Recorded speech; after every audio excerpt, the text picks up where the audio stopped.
The fishing news is sponsored by these fine partners.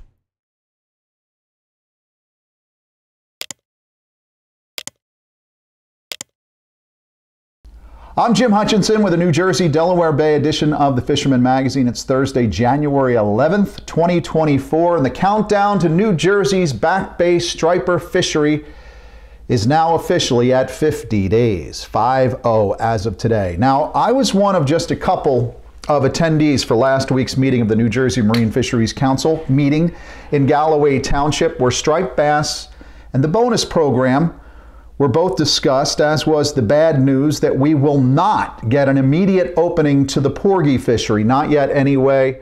It's not possible due to the federal requirements. I've got news on that, plus I've got a line on the 2024 fluke limits, the regulations, season size and bag for 2024, plus the new saltwater registration system, the good and the bad. But before we get into the latest news coming out of last Thursday's meeting, let's run down the latest fishing reports first. Now, I made a flurry of phone calls throughout the region on Monday for the reports that we post every Tuesday at thefisherman.com, North Jersey, Central Jersey, South Jersey, down into Delaware. And for the most part, at this point in 2024, the first week or two, it's all about blackfish. To the north half of the Garden State, Al Ritano from Staten Island Fishing Club, he said club member Joe Flip got out on Saturday, right before Saturday's blow, and he caught this 29-inch, 15-pound monster tog on a solo mission, fishing in about 80 feet of water. Now, Joe tried his very best to get this fish back to life and release it. He was all by himself. He did his best. Just this fish wouldn't come back. So kudos to you, Joe, for giving it a shot. But he did bring that into Fisherman Supply on Saturday to weigh that 15-pounder out. South of the Mullica, Fisherman contributor Frank Mahalik, he got another new personal best this past Friday while fishing aboard Captain Tom Daffin's Fishin' Fever out of Cape May. 17.5 pounds. It was weighed on board Fishin' Fever, and that fish did kick back to life and was released nice and safely to fight again. If you want, go to that January edition, because Frankie, before he wrote the article that appears on page 32 of the January edition, New Jersey, Delaware Bay edition of the Fisherman magazine, he had a personal best that he caught in December aboard Atom Bomb Sport Fishing. And now, lo and behold, here he is. He jumps up and grabs another personal best. So if you want to get in on that action, do it. That edition can still be found on newsstands and the local tackle shops that are still open.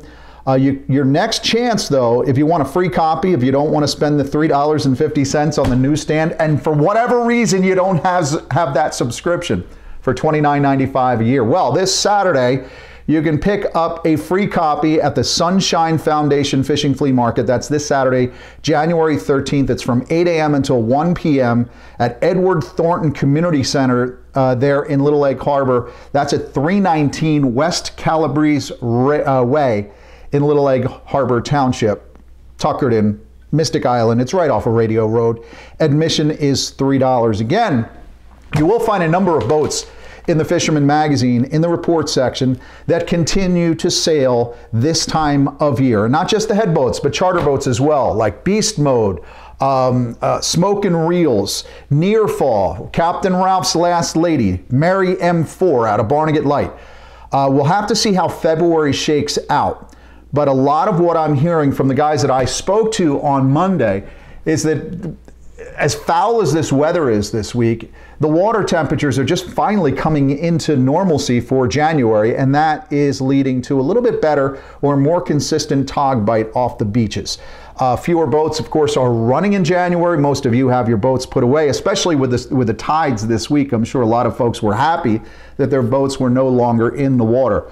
But again, those limited boats that are still sailing, you can find them in that January edition of the Fisherman magazine. And again, I said it, it's been a gnarly week of weather with a lot of wind and rough seas.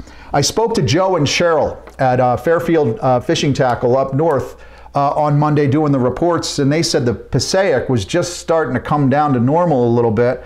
And then lo and behold, this weather we had in the middle of this week, Tuesday into Wednesday, threaten to put those water levels up a little bit. The guys that I spoke to about streams in North Jersey, Northwest Jersey for trout, the water levels were just coming down, so we'll have to see how quickly things turn up or turn around based on this early week weather. But looking ahead towards the NOAA Marine forecast, their midweek forecast, it's certainly looking like you're in one of those situations where you've got tight windows wherever you look if you're trying to get offshore for tog. The big question for a lot of folks getting into blackfishing, especially in January, this time of year, is it spinning jig or conventional rig? On this week's Open Boat, Jenni Ackerman kicks off the rig versus jig debate, which I believe she'll be continuing throughout the month of January. But first, she offers a rundown for entering the world of winter blackfishing and all the way up into spring here in the New Jersey, Delaware Bay region. Check it out. Hi everyone, welcome to this week's Open Boat. The winter is upon us and it is my favorite fishing season. And a lot of you guys will be like, what are you fishing for in the winter? It's snowing out. Blackfish. Going out on the boat and blackfishing in the freezing cold temperatures, you can't beat it, ever. It's the best. Don't fight me on that because I will win. I love blackfishing in the winter. So for a lot of beginners, there's a lot of questions on, should I rig fish or should I jig fish? I don't know what I need for blackfishing. So in this week's Open Boat, I'm going to give you guys both some tips and tricks for both jig fishing and rig fishing. Now to start, this is my blackfish jigging rod. It's very familiar to you Open Boat viewers because I had it during a fluking video for pitching up current.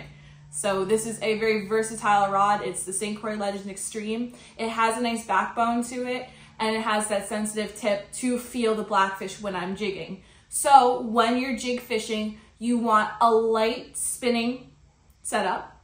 You could do braid from 15 to 30 pound. And then for leader, I do like either 30 or 40 pound. And I'll just direct tie it onto a jig. So when you pick out your jigs, there's a million different jig companies out there. There's Bottom Sweepers, Magic Tails, S&S. Pick a jig that has a strong, sharp hook, and when you're dropping down, that jig lays flat with the bait on top. Make sure it doesn't flop to the side. Make sure it's nicely balanced. And what I like about jig fishing, you're going to be using this in more shallow water, not super duper deep. Lighter jigs, you're able to finesse the jig. And a lot of the times it's cool when blackfish hit a jig, the bigger ones will literally pick it up and swim off with it. So fighting a hefty blackfish on a lighter spinning setup is just a lot of fun. So now that we just went over some different tips and tricks for jig fishing for blackfish, I'm going to talk about rig fishing for blackfish. So this is my conventional rod here. I love this. This is I've brought it to a couple fluke seminars because I also use this for fluking. Heavy setup, it can handle. It's got an excellent backbone. I call it the boom stick. This rod is very, very tough and it gets bent beyond belief when you got a big blackfish on it. So it's very fun to see that happen. But going back to the rig I use, you have a ton of different rigs you can use for blackfishing. You have a single hook rig, a snafu, slider rigs, the whole 9 yards. So what I like to use, it's called the Belmar rig. I have it tied on here. Basically, the Belmar rig is just a slider rig. You have the 2 hook, one snelled, one loose, and then you have that sinker that you use to attach it onto your top shot. So that's your whole rig. And what's nice about the 2 hook is like you can cut a crab in half and then put one on each hook, more bait down at the bottom for the fish to get attracted to. So a tip with blackfishing a rig rod, you're going to be using this in deeper water, like 100 feet of water. So you're going to want to have 40 to 80 pound leader on here, like your top shot and everything. And you want to have a lot of top shots spooled onto your reel, just in case you have more to tie on as you go. And a very helpful tip, shout out to Rudy for teaching me this, when you drop down to the bottom, you don't want to have your line completely tight. You want to let a little bit out. So when you're seeing your line as it goes into the water, there's a little bit of a curve. It's not going straight down. You have that little bit of a curve so you don't get snagged up as easily. You have that little space so you're not getting immediately caught up on the wreck. So those were some little tips and tricks on blackfish rigging and jigging. So I would recommend, if you're going out blackfishing, get yourself both a spinning and a conventional setup. And practice makes perfect. Blackfish are a very challenging fish to catch. So you want to be hyper focused on when you're trying to feel that bite and know when to set the hook. Good luck, everyone, and I'll catch you on next week's Open Boat.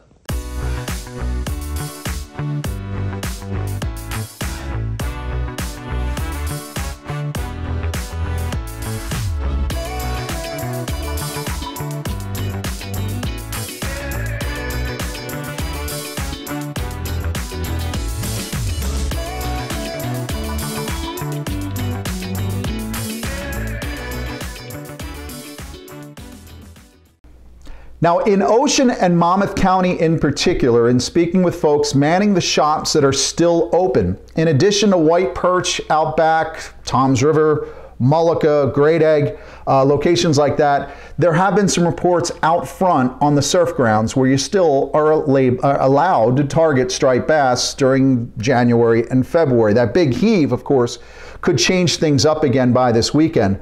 But folks have been finding a pick of fish. And again, I said, especially in Central Ocean, Central Jersey, Ocean County into North Jersey and Monmouth County, by throwing some of those smaller sandy imitations, the small plastics like the Kettle Creeks, the NLBNs, of course, and especially with teasers.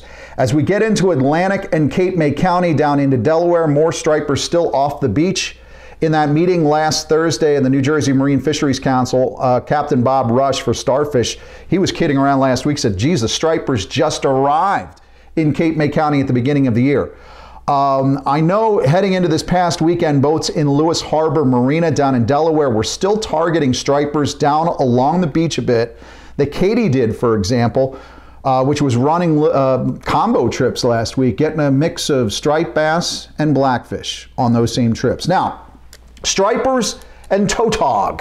As a reminder, if you're heading out towards the offshore wrecks beyond the 3-mile line and somehow stumble upon some bird play inside the line and you catch a couple of stripers, and I will tell you that there is a little bit of bird play off there, off the coast as well. Could be sea herring, could be the straggling peanuts, I don't know. But if you do experience that, and you put a fish, a 30-inch striper in your fish box, and then go out to 80 feet of water, and you're a few miles outside the line, what happens if you get boarded by enforcement and they look inside your fish box? Well, the fine for possessing striped bass outside 3 miles in the EEZ, the exclusive economic zone, it starts around $500. Doesn't matter where you caught that striper. If it's in your possession while you're in the EEZ, it's a violation of federal law. I bring this up for 2 reasons. One, U.S. Coast Guard patrols the EEZ with assistance from state enforcement officers. New York, New Jersey, Delaware, all over the place. Secondly is because of a little social media debate I had over the weekend on the Fisherman's Instagram page. It wasn't much of a debate, actually. The experts I was chatting with clearly knew much more than I do about fisheries regulations.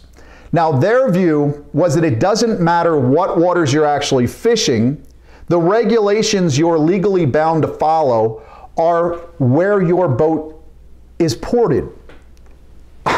That you're only legally bound to apply or adhere to the regulations of your home port, not the waters you're fishing.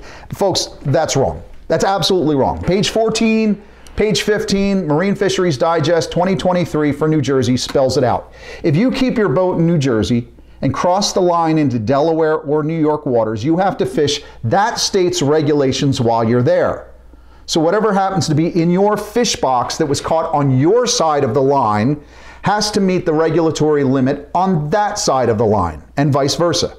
Thus, whenever you bring back across that side must then also meet the regulations that are on this side. That's the way it's always been, right? If you're doing two-state fishing, you're fishing over that line, you've got to follow the other state's limits and your state's limits. Always been that way, vice versa, right? Ignorance of the law is no excuse. So be careful on what you read on social media. I am going to add one caveat to that. For the past several years, there's been a special summer flounder regulation in New Jersey for those who fish west of the coal regs on the Delaware Bay on the New Jersey side waters. 3 fish at 17 inches, but only when you're fishing there along the Delaware Bay and its tributaries on the New Jersey side. So enforcement officers have allowed boats to transfer fluke in the fish box from the waters east of the Cape May Ferry Terminal to the George Redding Bridge there at Route 47 in Wildwood, so long as your vessel, that all your rigs were stowed, that you didn't stop the fish. If you put some fish in the box, some 17-inch flounder in Delaware Bay and then ran up to Wildwood with those fish in the box, you didn't stop, you were good. And that brings us to our breaking news segment of the week, and that's the status of fluke, porgy, and sea bass for 2024. The New Jersey Marine Fisheries Council met last Thursday. I talked about it last week. I talked about it at the beginning of this week's segment. And if I'm not mistaken, there were only 3 members of the public in that meeting. There was myself, John from Village Harbor Fishing Club, and there's a gentleman sitting behind me I didn't get a chance to speak with. So let's run through what we know now from last Thursday's meeting. First, porgy. I mentioned how NOAA Fisheries, together with the Mid-Atlantic Fishery Management Council and the Atlantic States Marine Fisheries Commission, are allowing states to reopen the winter porgy fishery. However, the regional or the federal and regional powers that be, so NOAA, ASMFC, Mid-Atlantic Council, they're also requiring a 10% cutback in porgies this season. So, before a state can officially open the winter porgy fishery, they first have to send their new regulatory plan back for review alongside the ASMFC. All these players will ultimately decide in the 3rd week in February if the regulatory changes are approved. So we won't find out about porgy until at least the 3rd week in February. And this is the same situation with fluke or flounder, depending on which side of the north-south line you fish. There's a 28% cutback on summer flounder required for the 2024 season. Those options, along with the porgy cutback options, go back to ASMFC, Mid-Atlantic Council, NOAA, the alphabet soup administrators, and then the final approved options are sent back to the states sometime in the late February. The timeline is as follows. New Jersey sends fluke and porgy options back to the managers this month. They approve after reviewing those options in mid-February. They're sent back to the states. Then New Jersey is set to rather quickly approve the porgy reopening by the 3rd week in February. It all depends on when it can be signed off by the DEP Commissioner Sean LaTourette. So if he signs on it immediately, maybe we're porgy fishing the 3rd week in February. If he sits around and waits because he's doing something else, then it's going to be the 1st week in March. In terms of fluke, you and I will get a chance to vote on what we like best in terms of the 2024 regulations during the next meeting of the New Jersey Marine Fisheries Council. That's on Thursday, March 7th. That's the big one. That's the packed house. It's set for 5 p.m. March 7th at the Stafford Township Municipal Building. That's at 260 East Bay Avenue in Manahawkin. Mark it down. Get your boss to approve that half day so you can leave and get to that meeting, because that's where everybody's going to review everything. The council's going to talk about it, and at some point maybe they're going to ask everybody in the crowd to say, what do you think that we should do for 2024? That's the meeting. The choices, given the 28% reduction, ain't too shabby. Kudos to Captain Pete Clark there at the Division of Fish and Wildlife for taking some crumbs from the NOAA table and making some darn fine fish cakes for 2024. There are slot options being reviewed by the advisory committee this week once again, but I have the feeling that we're going to be looking at a more simplistic batch of options in 2024 when it comes to New Jersey's fluke season, ultimately when it comes to review on March 7th. My money is on 2 sets of options for a final vote come March 7th. One is a 142-day season from May 5th through September 23rd with 3 fish at 18 inches. The other is a lesser 104-day season from May 24th to September 4th or thereabouts, with 3 fish at 17.5 inches. I don't know about any special regulations for down there on the Delaware Bay, like I mentioned before. I also don't know about the special dispensation for surf fishermen at Island Beach State Park. Now, I wrote up these meeting notes last Friday. It was included in this Tuesday's email blast from the Fisherman magazine. You'll find the full story on the homepage at thefisherman.com, everything but these fluke options, which were sent for advisory review this week. The advisors did not get a chance to look at those full suites of options for fluke and porgies yet. But they are going to be making the rounds on social media, I would imagine, by the end of this week, sometime next week. Don't forget, black sea bass is status quo. We don't have to give, we don't have to take. But there could be a little bit of an adjustment in days. We will find that out along the way. Again, mark that date, March 7th, 5 p.m. in Stafford Township. That's the schedule as of today, January 11th, for the next meeting of the New Jersey Marine Fisheries Council. We will wait. I'm sure we're going to cover that a lot as we get towards that moment. Now, something to keep in mind in terms of those regulatory changes for fluke and porgy, other states also have to do the same thing. This isn't just Jersey specific, right?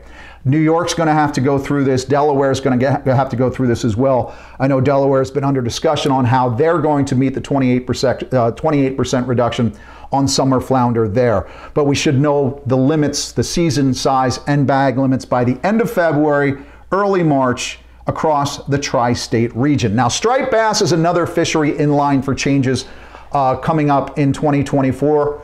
On Wednesday, January 24th, the ASMFC's Atlantic Striped Bass Management Board will meet from 1:45 p.m. until 4:45 to consider final approval of Draft Addendum 2 while selecting the various management measures. Now, the slot regulation for striped bass is going to continue. That's no question. Barring another management bombshell from NOAA Fisheries. But we'll have to wait and see what it looks like, whether the slot is going to change, whether it's going to be something different for private anglers versus for hire again. That should come out of the January 24th meeting. One thing that seems clear, though, and I picked up more on this from last Thursday in the Marine Fisheries Council, there's a segment of the recreational fishing community that would like to see New Jersey to stop using a portion of the unused commercial striped bass quota, game fish protection in New Jersey. They don't want to see that used for the striped bass bonus program. And then from what I'm seeing and hearing at these meetings, there's a much larger audience who would like to see it continue. First off, here are the 2023 numbers from the striped bass bonus program. I took this photo from Thursday's meeting. A total unused commercial quota of striped bass of over 215,000 pounds. 12,400 anglers in New Jersey took advantage of the bonus program in 2023, 159 for-hire vessels, a grand total of 8,327 stripers from 24 to less than 28 inches were harvested with that striped bass bonus tag, a grand total of 52,877 pounds of quota utilized. That's just 25% of the entire available commercial quota in New Jersey, which means the other 75% of that quota, that was untapped and is left what we call swimming reserve. Strange to me, of course, that folks have such a problem with this limited use of the commercial striper quota in New Jersey when, using Massachusetts as an example, they have about 700,000 pounds of commercial quota that they make available to anyone with a pulse, anyone willing to pay a fee to get a commercial striper harvesting tag in Massachusetts. Anglers too could land 15 fish a day at, I think, 35 inches and up. They can kill that many stripers a day. Yet many Massachusetts anglers pay for this right. Nearly 750,000 pounds of Massachusetts striper quota is filled or quite nearly filled every year, but no one has any problem with what Massachusetts does. It's always New Jersey. It's always us. Far be it from me to point towards the hypocrisy of this entire debate, but I am, after all, just a guy from New Jersey. License and registration, another topic of conversation at last week's New Jersey Marine Fisheries Council meeting in Galloway. But first, let's go from the Jersey guy to the Pocono outdoors guy for a rundown on this weekend's freshwater options. Well, hey, thanks, Jim. You know, Mother Nature's been in full control of fishing this week. It's been a mess. You know, we've had snow, we've had rain, we got flooding, we got ice. It's all over the map. But I'll tell you what, a few brave souls are trying to get out and make the best of the conditions we do have. I know my good friend Josh Taylor, he's just a maniac when it comes to this. He's been scouring the entire northeast Pennsylvania trying to find some ice to get himself out on. And I think up in the northeast part of the state, he did manage to find himself a couple of inches ice to get out and manage to get himself a few nice pickerel for his efforts. But hopefully there's a lot more ice fishing to come in the next few weeks, but we'll see how that goes. Meanwhile, a lot of guys have been getting out enjoying some open water fishing before these storms. Of course, we had good friend Jeff Clock. He was out on my home lake of Beltsville, and he managed to get himself a 46-inch 35.5-pound striper out of the lake. And I'll tell you what, I don't care if you're in the lake, if you're in the river, or you're down the shore out front, that is a nice bass. And I'll tell you, I'm really jealous. Good work there, Jeff. Also, my good friend Tim Keebler, he's been working the Delaware, finding himself a couple of walleye. So things are productive. And Eric Goodstall certainly out following those trout for the next few weeks, getting himself into a really nice brown trout. So guys, I hope things settle down in the next couple days or so. It looks like we have a sloppy weekend ahead of us. Might be next week until we actually get on some fish, but we'll see how the weather goes. I hope you get a chance to get out and get on them. But from Pennsylvania, I'm George, your Pocono Outdoors guy. If you're interested in ice fishing, the New Jersey Division of Fish and Wildlife will be hosting an ice fishing workshop from out at Pequest on February 4th. That's from 9 a.m. until noon. You got to sign up by January 24th. Go to njfishandwildlife.com to get the details. You can also call Alana Newmark at 609-462-0743. Another fishing flea market to tell you about, this one, Lacey Township, Sunday, January 14th. That's this weekend. It's the 13th annual Lacey Township High School Fisherman's Flea Market, which of course helps to support Lacey Township's High School Fishing Club. That's from 9 a.m. till 2 p.m. at Lacey Township High School. Admission is $5 at the door. Children 10 and under are admitted free. I've spoken a few times over the past couple of weeks about the new saltwater registry program in the state of New Jersey. It's not new. We've had to register to fish in salt waters since 2010, 2011, but they have just retooled the entire system for getting that saltwater registry. Remember, there's no saltwater fishing license in New Jersey. State law actually forbids it, has, ever since Brendan Byrne was governor of the Garden State back in 1979. That's right. But we do have a mandatory saltwater registry, and that is free. Up until this point, up until mid-December, that registry database for people who fish New Jersey's marine waters was on its own. It was its own little database.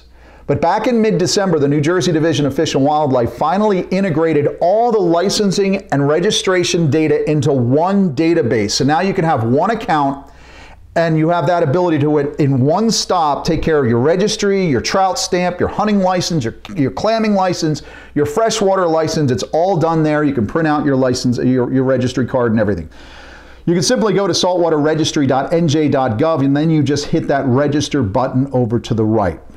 Now, there's been some confusion about this, and Dave Golden, who's the Assistant DEP Commissioner, explained things in detail last Thursday at the meeting.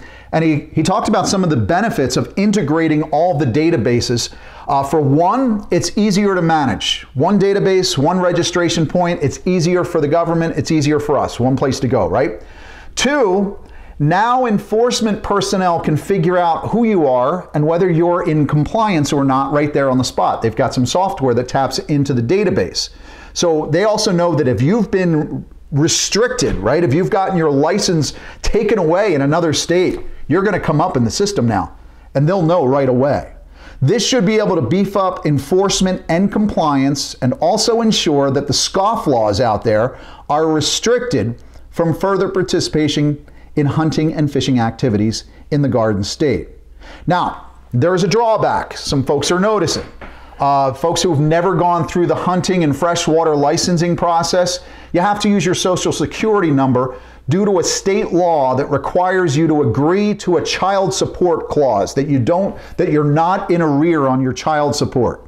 Any license, permit, or registration issued by the state of New Jersey depends on a person not being in arrears on their child support payments. This has been a requirement in New Jersey for decades. New Jersey child support law it was enacted in the 90s, but it was in the early 2000s that the anti-hunting and fishing groups made sure that this law was weaponized towards hunters and anglers. So, once you're in the system for the first time, it'll all get easier year after year. Trust me. Many folks became more aware last week of my problems with deficiencies in math. Yes, I could write my way through any college or high school course bluffing with an essay, but when it came to adding two things up, wasn't going to happen. Last week, striped bass recreational mortality rate, I mentioned 9%. That means for every 100 striped bass you catch, 9 of them are considered dead. That's according to NOAA Fisheries and the ASMFC. Last week I said it was 9 out of 200. That's actually not true. It's 9 out of 100. So out of 200, that's 18. Keep me honest, my friends. Finally this week, a clipping right out of my Sunday paper this weekend. A headline from Alabama, where a 42-year-old man crashed his car, stripped off his clothes, and dove naked into the aquarium inside his local Bass Pro Shop. Police arrested the skinny dipper, who later told authorities, I was just feeling a little musky. That's it for the week. Thank God, right? Catch 'em up. I'll see you again next Thursday right here at thefisherman.com.